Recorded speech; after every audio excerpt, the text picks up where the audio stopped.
Hey, welcome to Caching in the Northwest. You know, this is the podcast from the birthplace of geocaching right here in the great Pacific Northwest. Now, it's Thursday at 9 p.m. Pacific, and they call me Chris of the Northwest. And we're going to talk about geocaches and geocachers from here all around the globe. So while you're digging out the cold weather jackets, we'll be caching in the Northwest. Absolutely. It's no longer summer, is it? Mm-mm. Tonight, we're talking about what makes for a good puzzle cache with our special guest, FizzyMagic. So welcome to the podcast, Fizzy. Thank you very much. I'm very grateful to be on. Yeah, or do you prefer Mr. Magic? No, actually, I do. I actually, believe it or not, I respond to Fizzy when people call me Fizzy around here. So you can use that if you want. Okay, I think we'll do that. So, dear listener, did you know that according to most geocaching communities, puzzle caches only make up about 10 to 20% of all geocache finds? Is that true for your profile? Give us your feedback, listeners.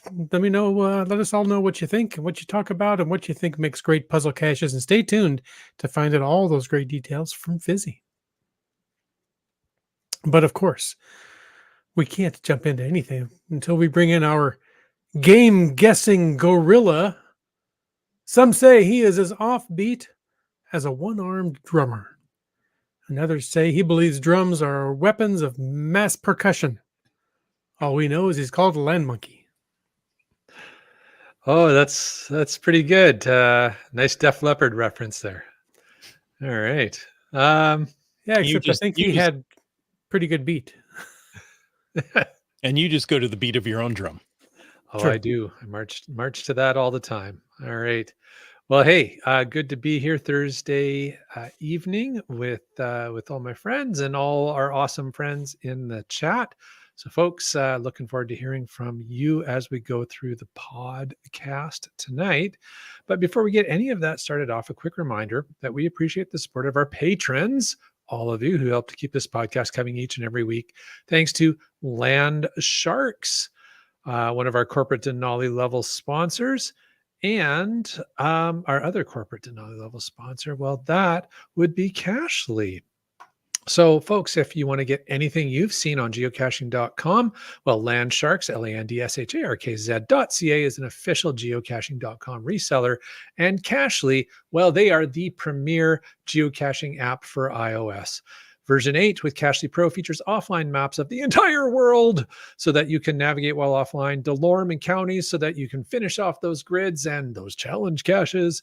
And coming soon, CarPlay support. How awesome is that? Find Cachly in the iOS App Store, or, hey, just go over to Cachly.com and tell them the monkey sent you. It's not going to do anything, but I just want to see what happens. The monkey who? Well, exactly. All right. But otherwise, folks, if you want to know more about supporting this here podcast, well, why don't you head on over and click that Patreon link on the cachingnw.com website. You can also use that coupon code monkey for an additional fee on your order. I am certain Nick has that set up already. Oh, but hey, here on this podcast, you can use the hashtag puzzle. Doesn't cost you anything. And if you use that in the chat, we know you want to ask a question to FizzyMagic. So go ahead and use hashtag puzzle. Of course, you can use hashtag FTAS to bring up anything you want in the after show. And while you're clicking around, go ahead, leave us some feedback. Click like and subscribe on that YouTube thing. It really does help. It just might catch on. It might. Hey, our chat's already blowing up with people that are good at math. I know. Yeah, Brylang says he's found 3,261 unknown caches, which is 11.46% of his total finds. Caching Cants, Caching Cants have 6.94% at 332. Kitty Quest, just under 16%. That's impressive. It is. It's good. What else we got? Seebeck Tribe at 4.29. Megan, I just saw her caching name and it suddenly left me now when I saw her real name. Yes. 5% for her. Green words, is it? Yep. Green words at 10.8%. Hey guys, I don't want to burst the bubble about how good our audience is at math, but the percent is right there in your stats. Is it? Yeah. So us land monkeys, 11.66% Okay. are unknown or mystery. You did that math so quick in your I, head. Didn't you it know, hurt? I figured as soon as I said the percentage, you guys would know, okay, it must actually be in the stats because there's no way he's that smart. I don't even know where the stats are anymore. There's Megan's RF Youper. Love it. Super 88. She just called in a voicemail this week. So Hey. yeah, I guess you call in a voicemail. Yeah, I had to say that right. I had to hear it back to know if it was right. We'll play that next week. All right. Well, they just keep coming in. We're just loving their layout. Land Monkey gave away the secrets as he does. Heather. Oh, I thought Heather was at 562%. That's what I saw quickly. Wow. It's 5,629.7%. Okay. He definitely wins. Yeah. I don't know. Look at Keats here. Oh, there you go. 16,619.41%. Okay. Well, You guys are silly. Okay, that was silly. people have done a lot of puzzle caches. Yes. And, Which is good. Yeah, and it's especially good to talk about tonight because, as we mentioned, we've got a puzzle specialist. So, Fizzy, welcome officially again to the podcast. And I'm just thinking, okay, a lot of people in the chat know who you are, but maybe some of the listeners on the audio portion, or maybe even the video, maybe they haven't met you before. So, could you give us a little quick intro, like, where's home for you, how you got started caching, and all that kind of fun stuff? Yeah, sure. Thanks for having me on again. I'm an old time cacher. I first started caching in March of 2002. That makes me older than most people, but not really one of the graybeards. I live in Livermore, California, which is sort of in the San Francisco Bay Area. I'm a physicist. I worked at the lab, and I'm retired the last 5 years or so. I've worked part-time. There's a lab in in Livermore, where we create weapons of mass destruction. That's apparently our job. I didn't do that, but that's what it's known for. And anyway, I've been geocaching for a long time. I was around in the early days of geocaching before there were any statistics on your profile or anything. And so I built a bunch of tools that people used back in the old days to do statistics and to do things like projections and things like that before they were as popular as they are today. So I have a challenge named after me, which we can get into if you want or not. It's either way. But if you've seen the Fizzy challenge, that I didn't invent it. I just invented the statistics that it's based on. And so, yeah. Oh, FizzyCalc. Yeah, that's a program I worked for Windows quite a while. And I originally called it GeoCalc, and I was threatened with a lawsuit by a company that makes a program that's called GeoCalc. So I changed it to FizzyCalc, thinking nobody in the world would name a program something as ridiculous as FizzyCalc. And so then the cola companies came after you. I know, right? There is actually a company that sells a product called FizzyMagic, which it turns out is a bath bomb. So it's that's slightly embarrassing, but that's a weapon of mass destruction. Yes, right. That's right. And I've done a lot of puzzle caches. My percentage is 45.9% puzzle caches. Nice. I have for several years now, I have had more non-traditionals than traditionals in my finds.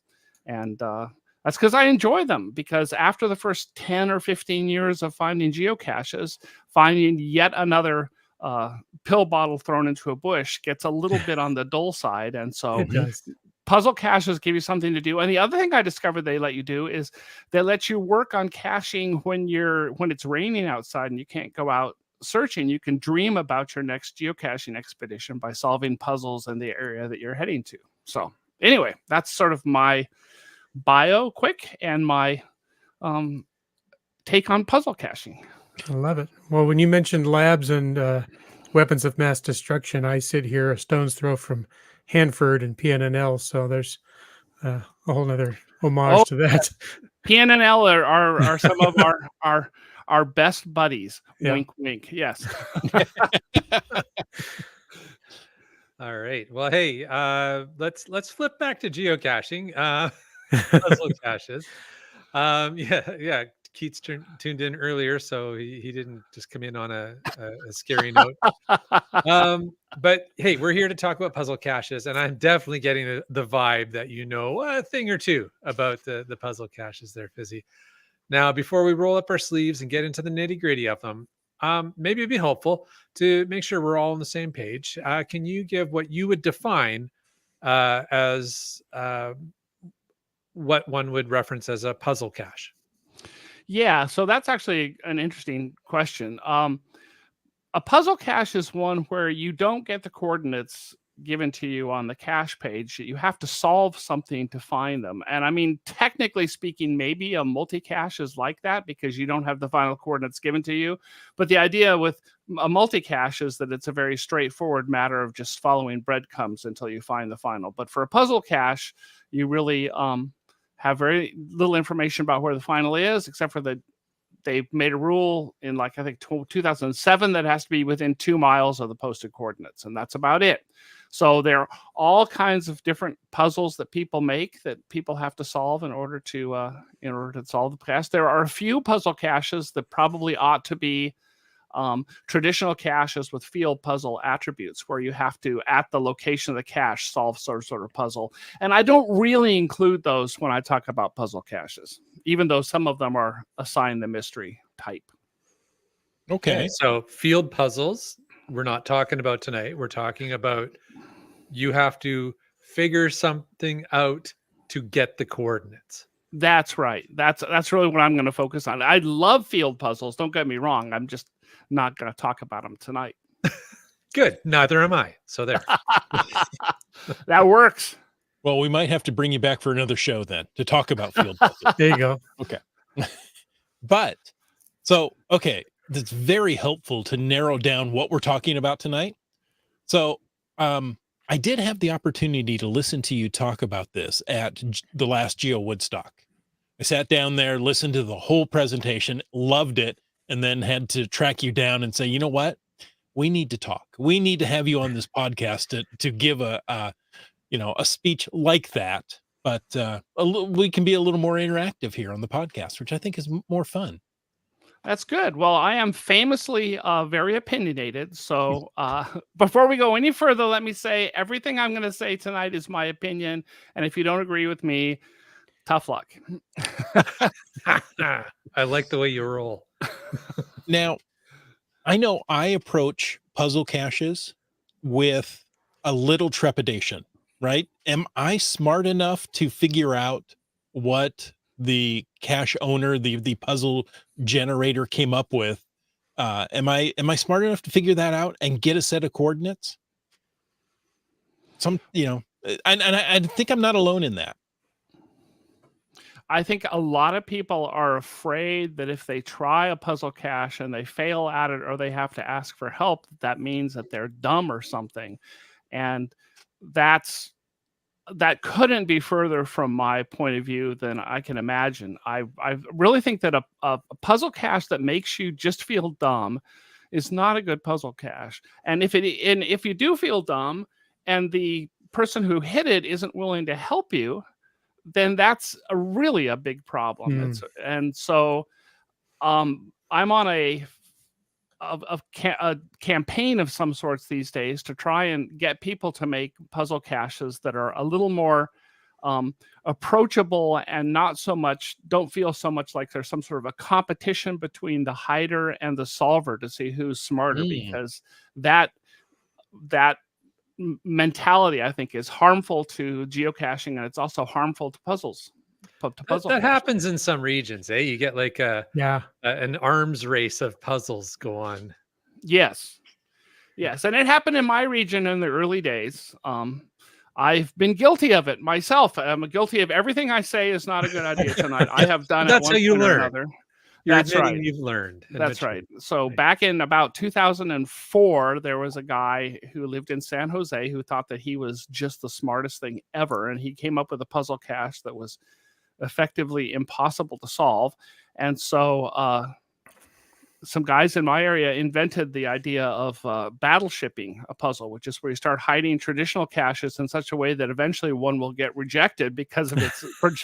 So we can figure out where this was. This was even before the 2-mile limit, and so the guy had done a 2-mile limit, and it turned out in the end that he'd actually not even hidden a container. He just made an impossible puzzle that he could feel good about, and then didn't even bother hiding the container because nobody could solve it. So Wow. yes. So that's happened in my area. And, being near Silicon Valley, there are a lot of people who are very smart, and sometimes they go a little overboard. And very competitive. Oh, yeah. That's right.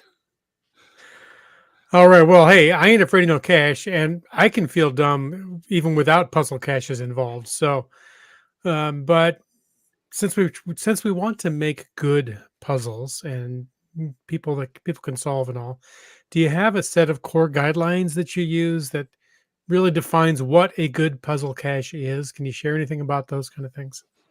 Yeah, actually, I thought about that this afternoon, and I looked back at the presentation I gave at Geo Woodstock, and I realized that there are 4 main things that you can do to make if you want to create a puzzle, and there are also 4 main ways that you can decide whether your puzzle is worth solving or not, I guess is also true.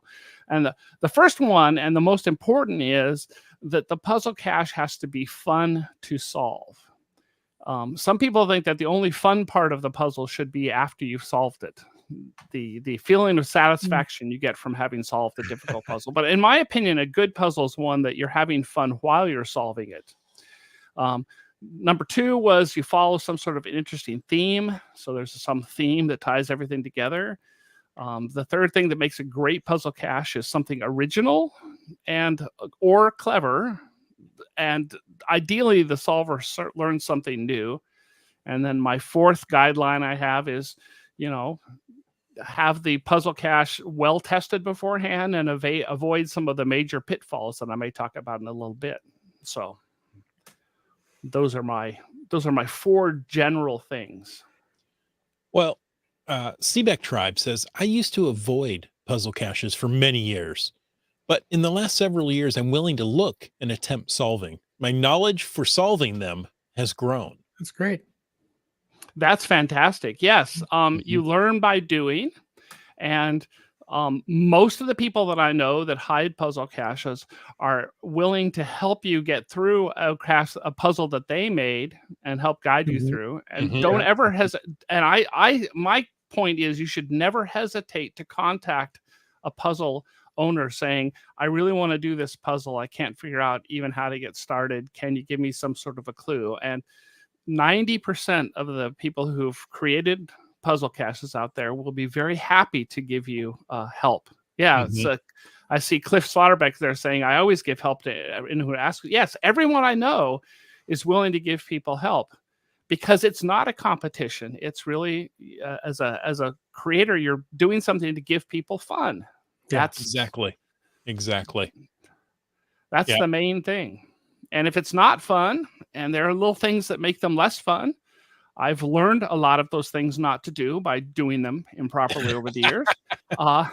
And listening to people's feedback and trying to make something better is great. Yeah. Limex says, I have a lot of satisfaction solving early fizzy puzzles. Yes, that's right. Limax lives near me, so he. I was going to say, another Livermore resident. Yes, he has experienced some of my early failures. The big problem with old caches that have been around a long time is, even if they suck as puzzles, people start wanting them because they're old, and so you can't archive them. So there are a couple around that I'm slightly embarrassed about, but I can't seem to get rid of them. So.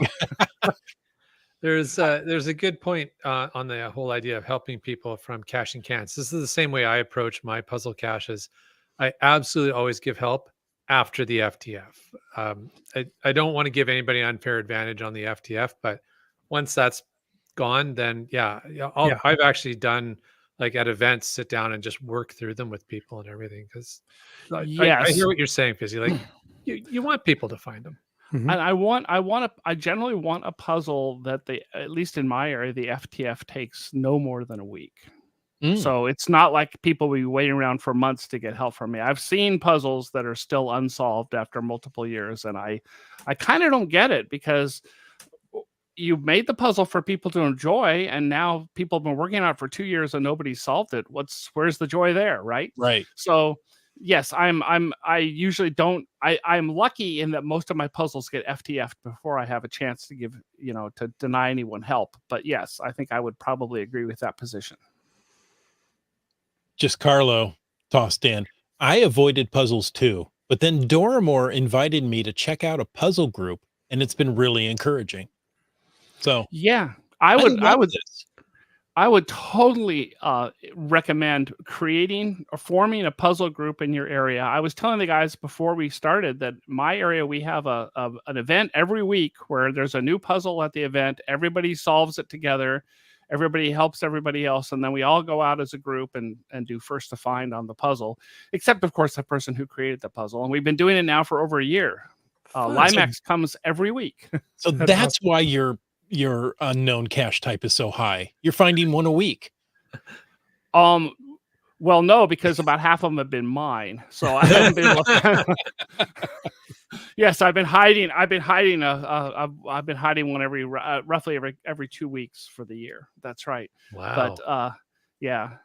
And the problem is, of course, I've solved so many more than I've found. I think I've solved something around 20,000 puzzles, and I've only found 6,000 or something like that, 6,300 maybe. But it's not there, and there are a lot in the Bay Area that I haven't found, that I've solved but I haven't found. Mm-hmm. Okay, so when you say it should be fun to solve, what do you mean? What a great question. So fun to solve means a bunch of things, and there are people who've actually written essays and books about making good puzzles. And some of the puzzle types that have persisted because they have these qualities. So one of the qualities is that you know what to do to start. You may not know how to finish, but there's something that you can work on when you see the puzzle that gets you starting to work. The second thing is that you have progress that you make during the solving of the puzzle, where you can tell that you're making progress. And frequently that also helps you know that you're on the right track for the puzzle. But there has to be some sort of... So a puzzle that is just one aha moment and then you're done is a little deflating, because you don't have a chance to keep kind of making progress and seeing your progress as you go forward. And the last piece is that, you should learn something, or have maybe found something during the solving that's new to you and that has engaged your brain in a fun way. So there are a lot of things. This is why I think crossword puzzles have persisted, and people enjoy doing crossword puzzles. I think people enjoy doing word search puzzles. That's another puzzle type that you can find that has been around for hundreds of years that people enjoy. Those puzzles, if you think about them, have those properties that you know where to start, and you get some feedback that you're doing the right thing as you go along.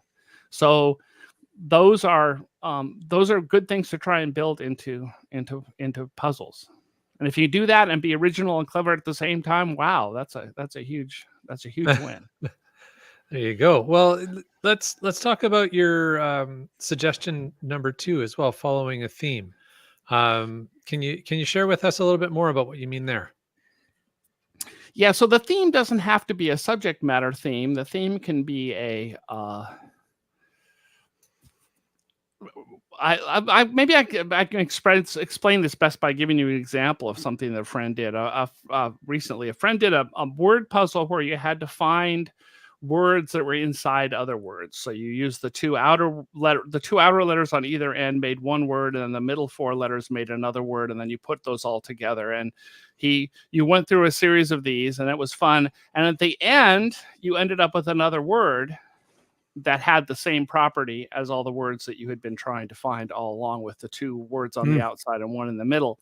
And then that was the solution that you would then give to Certitude for the thing. And the point is that theme of what you were doing with the words all along was carried through the puzzle and even done again at the end. he and I also made a series of puzzles that we called they're recursive puzzles. So we said recurse of the whatever, and that's the same thing where you keep recursively doing the same thing again. Yeah, okay. Land Monkey got the nerd humor. I love the wordplay. That was awesome. Yes, that's right. Yeah, I did one called Recurse of the Speckled Band that I wrote as if I were a Sherlock Holmes thing. And basically it was a QR code that contained an image of another QR code that contained an image of another QR code. And eventually you get the coordinates out of that. It was recursive that way. That's brilliant. I love it. That's an idea of a theme. You can also have a theme be something Star Trek themed. But the main thing about doing the theme is that you would like for that theme to help people figure out what to do at the next stage or everything, and that they can follow along some sort of a storyline, so that when they finish, they feel a sense of satisfaction from having followed that theme. That's cool. And sometimes people will interrupt the theme at the last stage or something and do the coordinates out of order or backwards or something because it quote unquote makes it harder. And that kind of thing ruins the effect of the theme when you do that. So I see your point on that, and Fizzy, and I think you're right. I think there's something satisfying about following it, both as the creator and the solver, to be able to follow. It's like following a story. It's like a story arc. Mm-hmm. That's exactly right. Yes. Well, and once you've figured out the technique to use it over and over again is satisfying. Oh, I already know how to do this. That's right. That's right. Yes. Well, and that's the attraction to crosswords and Sudokus and things, because it's like, oh, I know how to do this. I can get started on this. That's right. And a fun thing to do is to have a crossword that has a bunch of themed entries in the crossword. And then there's a meta puzzle around the crossword, which follows the theme of the themed entries. Those are really fantastic to do. I'm trying to build one right now and I'm having trouble. Well, you talk about a theme in a series. I see Keats said, I have a series of mystery caches that are multiple choice questions. And the series is a tribute to a famous Canadian storyteller. You can check out the Vinyl Cafe series if you're in Southwest BC. I think I maybe did one or two of his when I was at the Geo Woodstock a couple of years ago. Okay. Nice. Yeah, I guess that's the thing. There's different approaches you can take to the puzzles, and I'm sure we'll get into that. That's right. And the other thing that goes with that theme is that there's some logical progression, so that the next step you have to do to solve the thing is not some leap out of nowhere. Right. Fizzy, actually, I want to jump in on something here because you've talked about following a theme, and we've had a few people. Keats Komakino said he's got a series of puzzles based off the Red Dwarf British sci-fi series, and there's definitely the idea of having multiple puzzles that are on the same theme. But I don't think that's what you were getting at. I think you were talking about like within the puzzle itself being contiguous and consistent on the theme. Is that correct? Yes. There's a really a world-class puzzler who joined the geocaching community in the Bay Area a few years ago. He goes by the name Jeremiah Johnson, and he goes and does the MIT puzzle hunt every year. And I mean, this guy is really he's almost he's a prodigy at solving puzzles. And his thing about a puzzle is that you always have to have the puzzle sort of turn back on itself and do something unexpected. And the ideal, which this actually leads into my clever point about doing something clever, is you would love the ideal puzzles are when somebody does the puzzle and then after they do it, they're like, I didn't think that could be done. I mean, how did he manage to get that extra word in there in a way that like you followed through? And those, and that's really the creme de la creme. Those are the very best puzzles, are ones where after you've done it, you're like, I can't even believe that was possible to do. Limax is like Russian stacking dolls. Yes, that was my first recursive puzzle. I did one called Russian Dolls, and it was layers inside of layers. That's right. I was relatively proud of that, and I should probably do it again. So just to and Komakino wants to make sure he can wrap his head around this too, Fizzy. So he's saying for theme, do you mean the same way to solve the puzzles, like the ones in such? So all the puzzles in a group that No, I'm solve- talking more about a single puzzle having a theme that follows the logic from the beginning to the end, so that every step makes sense from the step before, and you know what to do next. And it's not just a single step. It's actually more interesting than that. Yes. Yeah, there you go. Okay.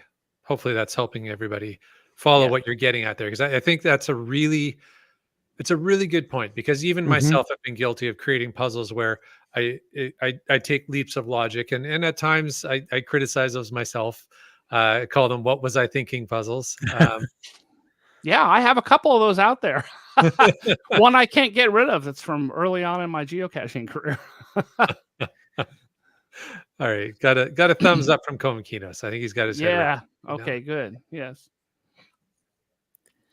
And so the next thing is, I love puzzles where it's something that somebody may not have ever seen before. Now, I obviously love showing people weird things in math.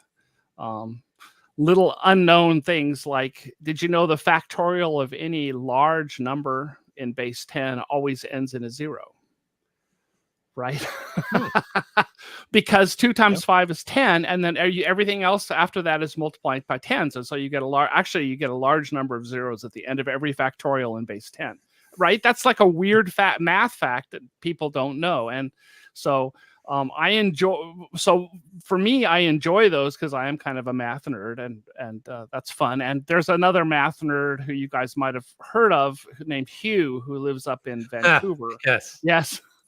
Who does the same kinds of things all the time. And Hugh is well beyond my intelligence, and luckily he's in Switzerland this Yes, fall. yes. He's not around to cause me any more pain, but yeah, he also does that kind of stuff. Oh, he's a lovely guy. Yes. Very, very nice guy. So but yes, very, very smart. Whole different league. Very smart. Yes, I was working on a puzzle cache, and I was talking to people online about it, and he was helping me with it, and it was about, I've done these insanely difficult puzzles, which I can tell you about maybe some other time. I have an alter ego that is supposedly a Russian spy from the Cold War, and then he sets up puzzles that are so difficult that no individual could solve them, but people in the Bay Area solve them as a group. And that's good, because that's the communist way, right? We share everything together, and we have to solve. Anyway, so I did one that involved undoing some modern cryptography, thing called a Feistel network, and Hugh was helping me with that, and I was very impressed with him. And then I realized he was a high school student, and that completely blew my mind. So anyway, that's a weird story. We could talk about Venona some other time, maybe. That would be interesting. Yes, Venona does puzzles that are effectively impossible for a single human to solve. At least in a multiple humans together, Ken? The idea is that you get 20 or 30 people together working on it, and they can solve it in a few days. Yeah. Wow. Oh my gosh. Yes. I'm very proud of some of those. They were, insanely difficult to put together and for them to solve, but it was a lot of fun. Okay, so you mentioned that you enjoy insanely difficult, but earlier you also mentioned that we should avoid some pitfalls. And is one of those making it insanely difficult? No, I don't mind an insanely difficult puzzle that's rated as 5 stars.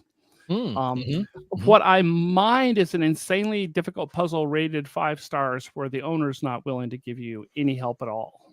Or, and this is after the first to find. I think I would mind that. So if a puzzle feels like it's a competition between the puzzle creator and the solver to see who's smarter, that doesn't strike me as terribly interesting.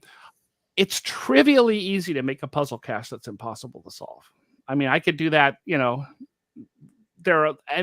point, the trick is to make one that's maybe a little tricky to solve, but that normal people can do with just asking questions, and that they can do. And once they've done it, they've learned something new.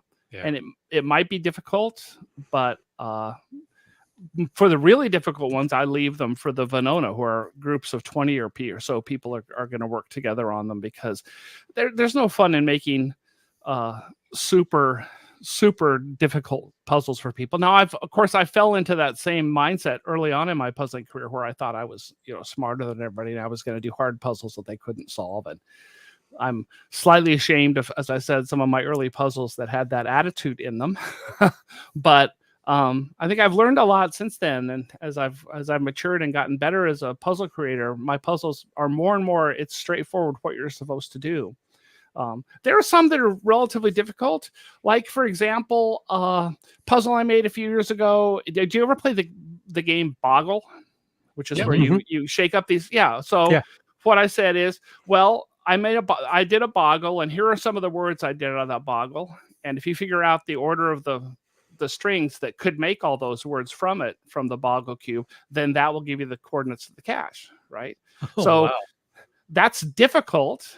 It's tricky, but you know what to do right away. And you have some ideas at least about how to start. So I think I've gotten better at that. I'm the ones I don't like so much are the ones where it's just there's nothing there, or there's nothing to start on, and it's somebody that's hidden something in a clever way, and you're supposed to play hide and seek till you find it. Those are not as fun for me. The real thing I think is a bad thing, though, is tedium. So I have a real pet peeve against people who do text-based puzzles where they post an image of the text, or they have numbers and they post an image of the numbers, right? So you can't copy and paste it. You have to. Yeah. And I'm not a terribly great typist, and so it takes me a while to do that in. But the point is that if there's a certain amount of tedium involved, where what you're doing is not moving toward the solution of the puzzle, it's doing some mindless task that just is tedious. I think that's a problem that I don't enjoy. I don't enjoy like very much. Searching for a fake rock in a sea of rocks. Yes. I've become less. Needle and haystack patches can be fun in a group. Yeah, I don't think they're so fun by ourselves. Yeah. Exactly. That's the point exactly. Yes. Yeah. IHAM says I had a cryptography puzzle a while back where it was a one-time pad, and the OTP was the background image for the cache page. That's kind of cool. Well, it was actually the bytes of the image that were the pad. It's actually not a one-time pad. Well, there's a whole technical thing about this. I'm getting these, but if the pad is not created randomly, it's actually known as what's called a running key puzzle, because it's a key that the key is as long as the ciphertext, and that's how. But yeah, you could do a one-time pad. For my most recent Venona, I figured out how to hide pictures in GIFs, such that every layer of the GIF had a different picture in it. Actually, not one layer of the GIF would have a different picture in it for every GIF. And the reason you could do that is because GIFs don't have a straightforward color mapping scheme. They have a color map, and so if you just do 128 colors instead of 256, you can make an arbitrary image at some bit level of a GIF, and that was fun. But once again, I saved that for Venona, because that's the kind of thing that you have to have very specialized knowledge to be able to even start to approach. So the last year and a half, I've been mostly doing word puzzles. I did a couple of what are known as cross number puzzles, which are where it's a crossword, but it's with numbers, and those were fun to create as well. But making a single solution for those can be difficult, and that took a while.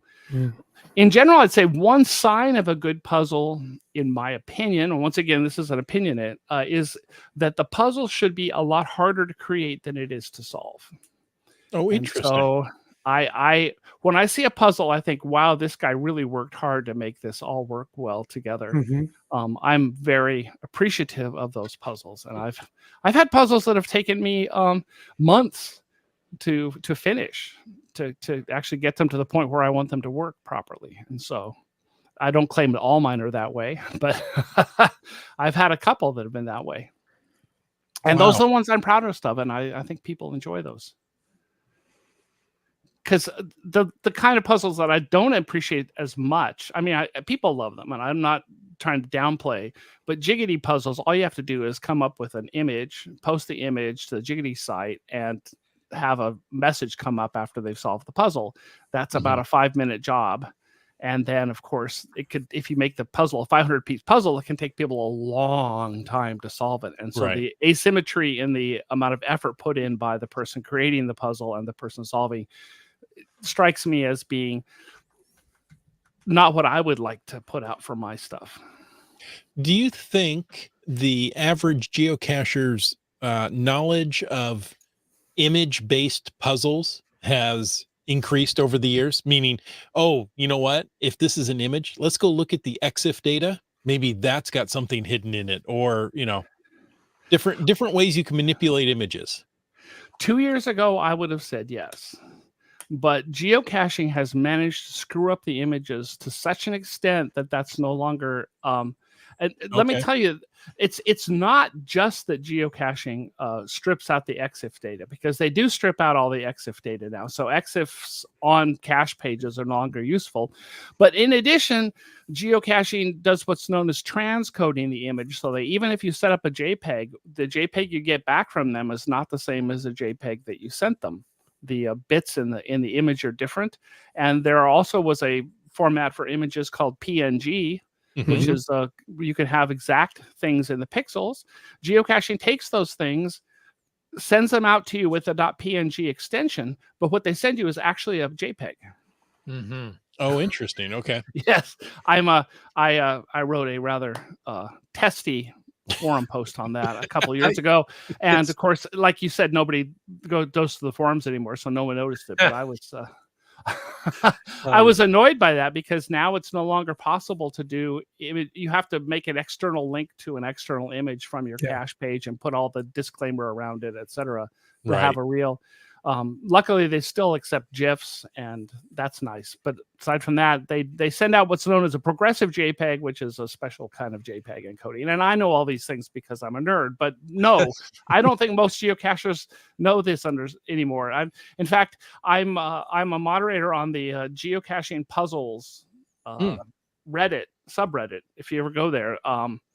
And the number of people who just post screen captures from their phones of puzzles is increasing a lot over the last few years. So I think that no, I don't think people understand image formats well anymore. I think you're right. As soon as I said it, I thought, well, more people are on their phones. You can do less on your phone than you could on a computer. And maybe you're exactly right. So a couple of weeks ago, I was doing a geocache, and the hint was look at the background image on the geocaching page. And it turns out that using Android, Chrome on Android, you can't see the background image on the cache page. It is effectively impossible to do. So, wow. Yes. Okay.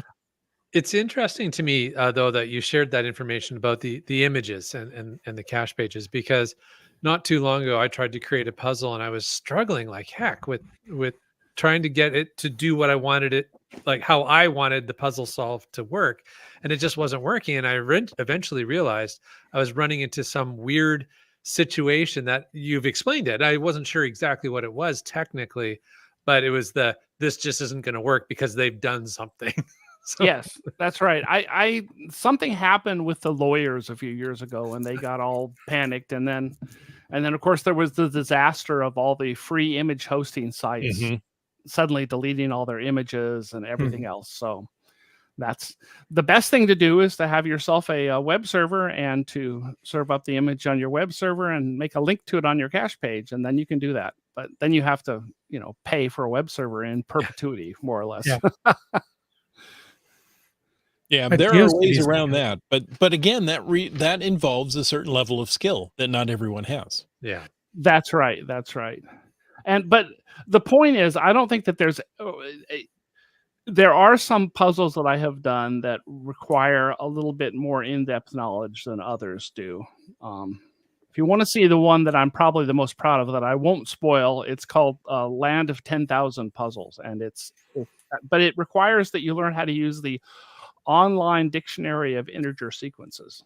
So I just learned that was a thing. yeah, that's a resource every puzzle cacher should know about. Yes, that's fantastic. Anyway, that was a good one. I enjoyed building that one a lot. That should be another one that if you do it properly, you should be thinking that shouldn't have been possible to do. So I love that one. Cool. Limax loved that one.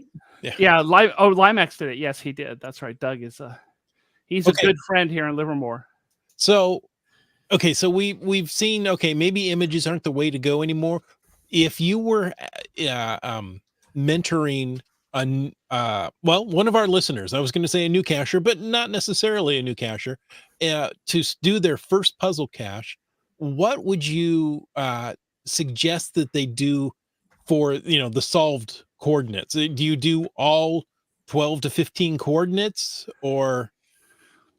So recently I've been encouraging, and this is a real change in my attitude since early on, but I've been encouraging people to do puzzles that come up with a solution that's a word or something interesting that's in theme, and then they enter that into Certitude and get the coordinates out. I really like that method. It gives you much more ability to do interesting puzzles that aren't just figuring out coordinates. Yes.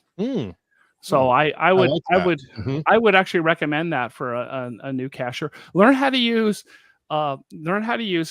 Certitude, and learn how to use the Certitude. There's an alternate page that you can have. So if they enter an answer that's not correct, but it's one that that they're going to enter, then you can have a message there that then points them to the right. And so you effectively get on Certitude, two different answers that they can enter that you will be able to give them the coordinates for.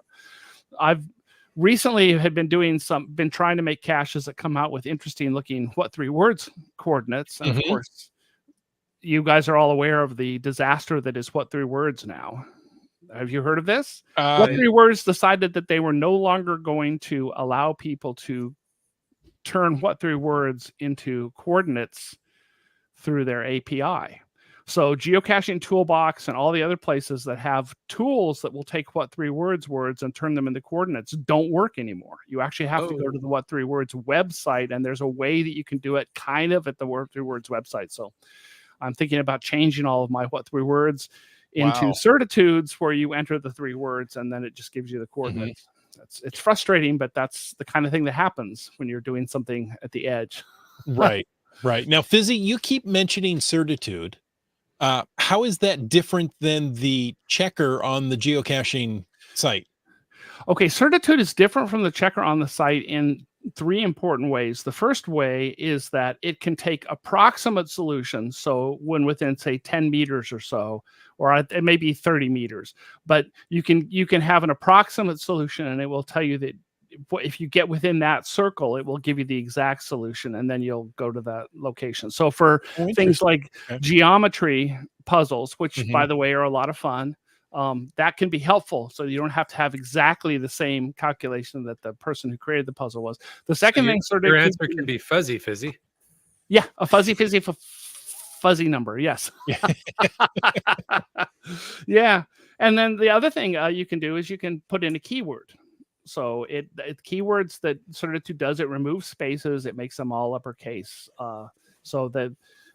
But people have abused that horribly. There is a whole series of caches in Texas that I call the worst puzzle caches in the US, where they're a picture, and you're supposed to read the cache hider's mind and writing the word that picture corresponds to into Certitude, and then you get the coordinate. And they are truly awful. I won't name the name of the person who had them, but it's a Texas person. Yes. Now, don't hide your feelings. Tell us what you really think. Yes. But then the third thing Certitude can do is you can have a wrong answer that people answer, and if they do give the wrong answer, then you either give them another hint or you point them at the right answer. And so those are 3 things that Certitude can do that you can't do with the official checker. Which I appreciate all of those. So that takes a little understanding of HTML to get the Certitude link in there. Yeah, but it's not too bad. No, it's pretty simple URL. And Certitude, if you if you are a premium member and you sign in, you can log into Certitude, and then when you find the correct answer, it will update the coordinates and the hint and your personal note on the cache page automatically for you. Oh, So I had that- no idea. Yes, I guess I'm not a premium member. yeah. Well, I mean, premium member of geocaching. Oh, geocaching. Okay. Yes, and then Certitude is a partner such that you can Right. use, and they use the geocaching API to update the coordinates and your personal note to be the hint that they give you on Certitude. That's that's another thing Certitude is. Like, you have another hint that's available for people who solve the puzzle. That's not the same as the hint on the cache page. So sure. Yeah, Yeah. I've seen that. Mm-hmm. that's right. So so I like Certitude a lot. In my defense, Certitude was written by a guy who started caching in the Bay Area, but there's a lot of that around. Yes, that's right. So my fourth thing was, I said avoid some common pitfalls. So I'm just gonna can I just really talk really quickly to those? Please. Okay, so these are things that these are not to do. So I know that I'm being a little negative here. I think I've tried to be as positive as I can about the things you should aim for. But the first one is no 3-digit puzzles. No puzzle where you're solving for the last 3 digits, because there's no way to know that you're on the right way until you actually do the check. If you do 5 digits each of latitude and longitude, then at least you have the minutes, and you know that the minutes are going to be within a couple of the minutes that you're starting with. And so that gives you the idea that you're on generally the right track and getting the numbers that you're getting. But if you only do the last 3 digits, there's no way to know. There's literally no way to know except for actually doing a check. And that's really as I good. said, frequently I will see 3-digit puzzles where I can think of literally hundreds of ways of getting the 3 digits from the data that's given, and it's not unambiguous. The second thing I talk about is 1 true page puzzles.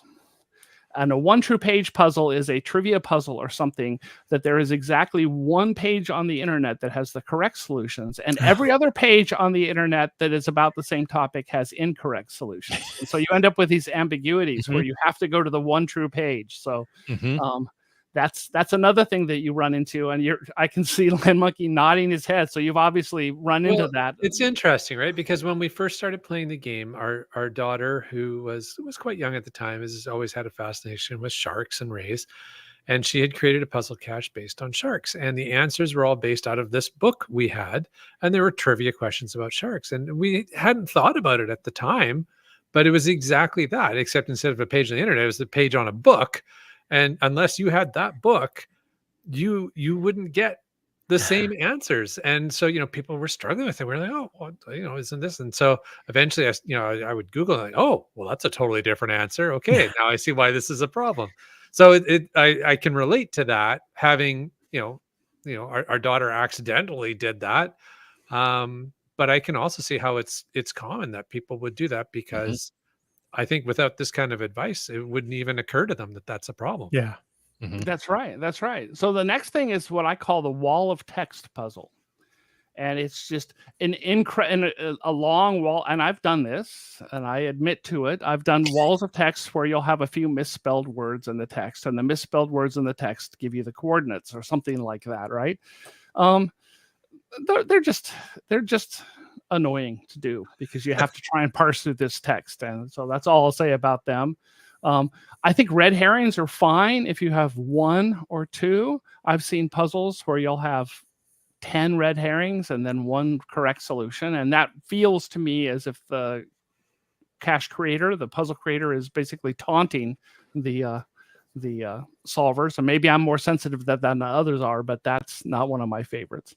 And the final thing is just doing something weird at the very end because you didn't think it was hard enough to make it harder. And so there was a guy in the Bay Area who would do that. He would just make his coordinates start at a random place. Like, he would just wrap them so that instead of, we have North 37 here, instead of starting North 37, the 37 would be 3 or 4 down, and then everything else would be rotated. And he just did that, he said, just to make it a little harder. And the point is that doesn't fit into the whole logic of the solution or anything else. But there is a magic cure for all these things. And the magic cure for all these things is having your puzzles play tested. Send the puzzle to 2 or 3 people who don't know the answer and have them describe to you the process of solving your puzzle, what it was like, what they liked, what they didn't like. And in addition to making it generally a much better experience for everybody, in addition, it gets rid of those pesky little errors. And then you can take an agile development approach to it. Well, yes, exactly. That's very much what it is, an agile development approach. And you would be shocked by the number of puzzle caches when they first come out that contain errors that people I wouldn't find in this. Yeah. Yeah. And so just having somebody solve it and make sure that they get the right answer, the same answer you did, and that they can start from nothing and then get there, that prevents moon logic, that prevents read my mind, that prevents a lot of these downfalls that make puzzles a little annoying, is just getting feedback from somebody. So, yeah, Doug Limax said, yeah, I've seen earth caches that are walls of text. Yeah, that's a problem. Yeah, actually, I have earth caches that are so large that the entire description doesn't fit in my GPS. Yeah, I use my phone more, so it's not such a big deal anymore. Okay, sorry, one Chris, quick I just question. want. Go ahead. Okay, I'll go ahead. Fizzy, have you used AI to help you create any puzzles? No, I have tried using it to help solve puzzles. Oh, interesting. Okay. And I've been recently using it to make backgrounds for event pages. We name our events things to help people qualify for ridiculous challenges that involve cache names in the area. And so we name all our events things that allow people to collect words or whatever they need for the. And so, I mean, our most recent event was something about 13 zinc oxide beach guard kumquats or something like that in order to get all those words. And so I actually go to AI and I will have them make a background picture of 13 zinc oxide kumquats, and we get some pretty amusing pictures that way. But no, I have not actually tried using it to create a puzzle. No, sometimes, especially for trivia puzzles, it can be very helpful in helping you solve it. There you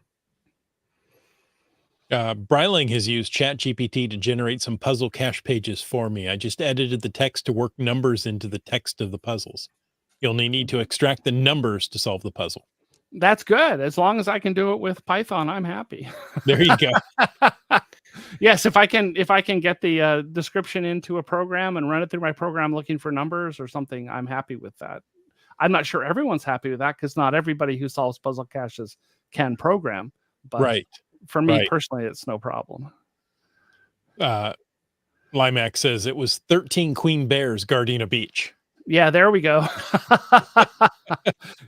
Yes. And Dora Moore's pretty certain that ChatGPT drinks on Saturday night because it's never worked for her. Just comes up with random weird stuff. So there you go. Yeah.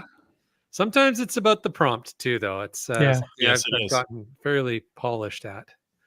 But what I wanted to say earlier, Fizzy, I just wanted to thank you for coming prepared into the show to bring some of this great stuff. I think brand new cachers as well as experienced puzzle or cachers who want to create puzzles. I think you've given us some. I think you have given us some really good guidelines to work from and some things to think about. So thank you. That's awesome. Well, you're welcome. I've thought about it much over the years because I really enjoy them. And I have, as you can tell, strong opinions. And my opinions might be wrong, but they're mine. And so I love them because of that.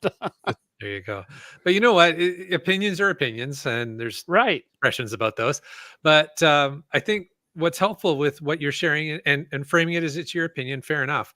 But it's a perspective and some guidelines around it that people can, accept or not. But I think if you look at those guidelines and you kind of walk through them, it's like this makes, like, if you go through the pitfalls you shared, following a path of avoiding those pitfalls would really be able to create a puzzle that follows your four premises that you put forward: fun to solve, following a theme, and original or clever, or the solver learns something new, and as you said, an emphasis on the number one. Yeah, that's the main thing, is that it's not a competition between you and the finders. It's really about creating an experience for the solver that they get to enjoy. And that's, to me, that's the number one thing that we should be focused on. Awesome. I love it. So FizzyMagic, thank you so much. We might have to have you back to talk more, because Yeah, I don't think we got through a lot here. That there's a lot more that you're hiding below the surface there. Yes, I am always willing to talk. I'm happy to. That's great. And I enjoyed it a lot. Fantastic. And Kitty Quest enjoyed getting some fizzy insights. And folks, thank you for tuning in. We hope you enjoyed this episode of Caching in the Northwest. Absolutely. We want to take a moment to thank our corporate Denali level sponsors. That is Landsharks, LANDSHARKZ.ca, and Cachly, the iOS app. Landsharks is the outdoor adventure and geocaching store. Check them out online, and they're shipping those online orders daily. And Cachly is the geocaching app for iOS. Go to cachly.com and or find it on the iOS store and download it today. I love Cachly. I want to inject something. Cachly can let you see the background images on your cache pages. Yeah. Cachly's awesome. Cachly. Yeah. That's awesome. Good interjection, Fizzy. Thank you. Folks, we also want to thank all of our faithful Denali level supporters. So, of course, that's Landsharks and Cachly, but it's also Cool Cow Cachers and Hawaiian Maile. If you want to know more about supporting this show, well, make sure you head on over to the Patreon link. That's what it's called, on the cachingnw.com website. Just like Mountain Bike did. And Trexer, And Dora Moore, Log Work, Green Words, B Pendragon, Peach of Washington, and Teus, GeoNav Pro, MC3 Cats, LG9000, Geocaches, UDAC, the Seebeck Tribe, Butterfly Girl, Flagman, just finding our way, Kid Vegas 19, BC Rockcrawler, Boomer 365, J Car, Korsgat, Skyhawker, Whidbey Island Gal, M-Nerve, Kitty Quest, The Camp Clan. The Terrible Teas, you talks to rocks, Hey, it's Limax. hey, Genies, CRS 98, GSM ×2 coming on the show soon. nice, Ackerdock, Subway Mark, Team Noltex, Railroad, Gas Station Tuna, GeoBirder. and wrapping it up, I saw him in the chat, Just Carlo. So thanks to all the patrons, and thank you, Fizzy, for joining us tonight. If people wanted to get in touch with you directly, do you have a way that you'd like them to do that? I'm happy to respond on the geocaching chat. That's probably the easiest way to get me. And then if we're going to do a more extensive discussion, we'll move to Discord or something else. Yes. Sounds great. I love it. So once again, thank you guys for taking the time to listen to this episode of Caching in the Northwest. Your support helps keep the quality shows coming. So if you like the show, please click the Patreon link on the cachingnw.com website. Now, if you didn't like the show, and I say this almost every week, I don't know how you couldn't this week, but let us know what you want us to talk about. But if you like the vibe, please subscribe wherever you get your podcast and leave us a review. Now, if you were in a restaurant, you would tip. If you were in a live audience, you would clap. But since you're on a podcast, leave us a free, fast, fabulous, fantastic 5-star review. And of course, you can call in to 253-693-TFTC and leave us a comment, ask us a question, or help us with a puzzle cache any time of the day or night. Of course, you can always email us at feedback@cachingnw.com. Join us every Thursday night at 9 p.m. Pacific for a live show and even livelier chat. This show is produced by Chris Humphenauer, Jim Paulwitz, Jay Kennedy, and Brian Lang. It's licensed under Creative Commons Attribution 3.0 license. Copyright 2024 by Chris Humphenauer. And folks, I ask you to stay tuned for The After Show. the after show. Seemed louder than normal. Maybe it just echoed in my head. It seemed fine here. Okay. Boy. That's great. Yeah. Okay. So Fear the Tubas. Great name, by the way. Says, I came in late, but I loved what I heard. Looking forward to going back and hearing the beginning of the show. Love me some puzzles. Happy to hear more from FizzyMagic. Awesome. Well, and you mentioned you how like nice of him to say that. Yeah. Yeah, he's great. As you mentioned you like to talk. Limax also says that you are a man of many words. Yes, I saw that earlier on, and he's not wrong. Oh, let's see. We've got some. Here's Yes, one there from you go. Caching Cants. They say PSES 5, How to Make Your Own Puzzle Cache, is an event at the this Sunday at the Issaquah Salmon Hatchery. Nicely timed. That's GC Alpha Romeo Juliet 0 Foxtrot. Are you proud of me, Jim? Nicely job. I'll pat your head down there. There we go. I would have had to look up at least one of those letters. So I might have to go to that. That is a Issaquah Salmon Hatchery. Yes. You should. That's not too far. That's what 30 miles away from Seattle. That's not bad. A little farther for me, but I'm a little farther souther. Yes, that's right. Seabeck Tribe says there's the Terror on the Peninsula this weekend. That is, boy, that's several days of events, many adventure labs. Oh wow. Yeah, and they're putting out new caches just for it. I mean, they're going all in. You could spend all weekend right there on the peninsula with the Fun. Terror on the peninsula. I'm going to be out there, so maybe I'm the terror. You Could be. probably are. Oh, there you Komokino go. had fun caching with you, so Uh-oh. he didn't consider you a terror. Well, that's because the check probably cleared. Yeah, but he's a fan of horror, so Oh, yeah. so I don't know. That's not really setting the benchmark Yeah. appropriately. Yeah, he said he had fun caching with the kid, Chris of the Northwest, and MC3 Cats over the weekend at Aceto. That's awesome. That's Yeah, I right. saw some photos. We from went it. out to eat together at pickle time. Did you want to Ito after the Ceto? Yes, that's the way it works. That's pickle neato. time. No, I'm All glad to pickle? hear that you guys all pronounce that correctly. There are Ceto? people who pronounce it Saito, which doesn't make a lot of sense to me. But yes, Well, I approve of that. it's tough, right? Because the English language, how do you pronounce an acronym? Do you pronounce it with, the sound that the letter makes in the word it comes from? Yeah, that's a great question. But Yeah. Italian is lovely because every syllable is always pronounced exactly the way it's spelled. English is a unusual language in that we've inherited so many words from other languages that Mhm. Mhm. the spelling and the pronunciation are pretty much disconnected from each other. Did you guys all get out and do earth caches this last weekend? Yes. Yes, good. Yes. I will say that not only for International Earth Cache Day, not only did I do an Earth Cache, I did an International Earth Cache. So, just doing it right. That's Did you fantastic. Did you go over to Russia? No, I went to this strange foreign land south of me. Oh man, Mexico. No, a little bit north. California. Well, That is a Oregon. strange and foreign land yeah. No, Yes. of We, many wonders. we went up to Mount Baker. Oh, okay. that's fun. Haven't been there in ages, so went with some friends. Had a Canadian Friendsgiving International Earth Cache Day. Friendsgiving. Yeah. Hey, is Mount Baker rumbling?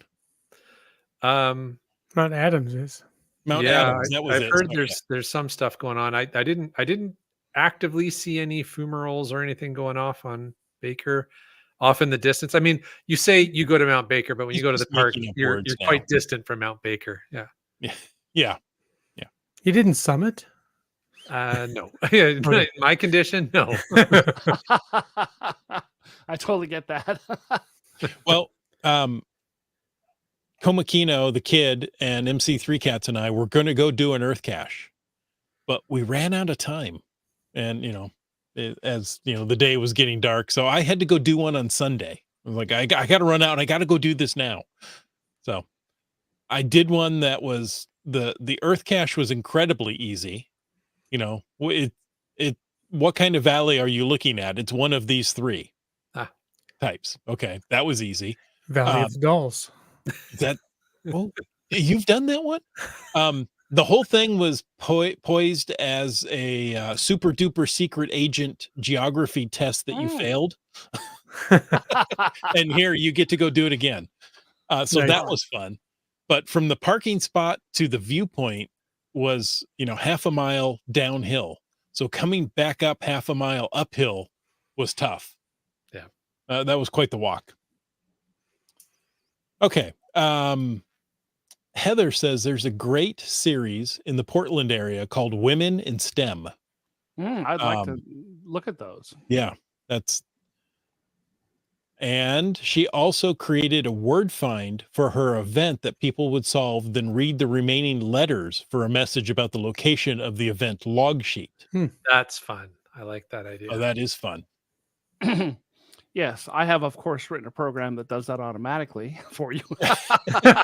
Oh, well, that makes it so much Yes, easier. of course. It does, yes. The problem is when you use too big a dictionary. If you have a list of the words you're supposed to find, it's easy. But if you don't have and you just use a dictionary, you can end up finding way too many. Yeah. Who's the guy yeah. who's the guy who Jim somebody who is hides caches in Bellevue that did one that was based on a word search that I thought was really clever. I should go back and look at that one. Jim is not the name, Nick maybe or something. But anyway, you have some great puzzle caches in Yeah. your So not bounce, was it? I don't know. He wouldn't. Bounce tends to do gadget. Oh, he's more gadgets. That's Mhm. true. Yeah. I love me gadget caches, but I'm not Yeah. terribly good at them. CRS98 says the first time I met FizzyMagic, Oh, I took him out to Lake yes! Washington to free dive for a T5 cache. Yes, it was just off the university there, and there was a dock, and the cache was down at the base of a piling that the dock was on. I still remember that. That was great. I loved meeting Cliff. That's right. Wow. That There's a was probably story. back in 2008, I'm thinking. Wow. Okay. Cool. Very cool. And you made it out alive. Oh, yeah. Yeah. It was a lot of fun. We had a great time. That is super I've been cool. up several times. And I think we have one more here from Keats that says, working on a Morocco miniseries for my YouTube channel. First Moroccan episode hits YouTube October 26th. There you He's go. got that planned Fun. out, doesn't he? Oh, is this going to Very be a cool. series of caches you found in Morocco? Yeah, Very he just cool. came back from a trip to Morocco. From the photos, looks like quite a trip. So yeah, looking Oh, forward wow. to the videos. That sounds like fun. There you go. Always fun. Hey, you were mentioning the one true page pet peeve. Yeah. We had almost a one step further in that. There was a college campus near Chris's house, and we tried to find this thought of cache that. that hadn't been hidden in a long time, or hadn't been found, excuse me, in a long time. And we kind of muscled through it and realized that what they wanted you to do was go to the campus website and pull up a campus map. And you know how a map has dots on it, like number 13 is this Right. residence hall and stuff. Well, they changed the map, Of course. so the they- numbers didn't match anymore. So the overlay that you download didn't match up. Yeah. So it's like, yeah, it's not just one true page, but when the page updates, thankfully, It's fun. I think we went back to like, Internet Archive Wayback Machine and found an old graphic or something, or just Armstrong did. I don't It know. never but worked right. Yeah. Yeah. But I yeah, ended up reaching out to a previous finder. yeah. And said, hey, how did you do this? Oh, here's the coordinates. That's not what I wanted. So there is a trick that you can do on Wikipedia that will give you the Wikipedia as of any date in the Mhm. past. Hmm. And so I do that not infrequently on on trivia caches. I will actually set it to a week before the cache was hidden, and then then use the Wikipedia from then, because Wikipedia pages also change a lot. Yes. Good tip. Yeah, for sure. Awesome. Oh, Fizzy, we had a lot of fun. We Thank probably you went too so long. much for having me. but we had I can talk a lot. I apologize for that. No, I think I we love it. warned you in advance. Yes, you did. And no apologies needed. Yeah, so I would love to come back sometime. That's great. I had a great time. Thank you very much for having me. Oh, you're Love to welcome. have We'll you. get you scheduled to come back. And folks, thanks for tuning in. And until next week, get out and get caching in the Northwest. That's right. By the way,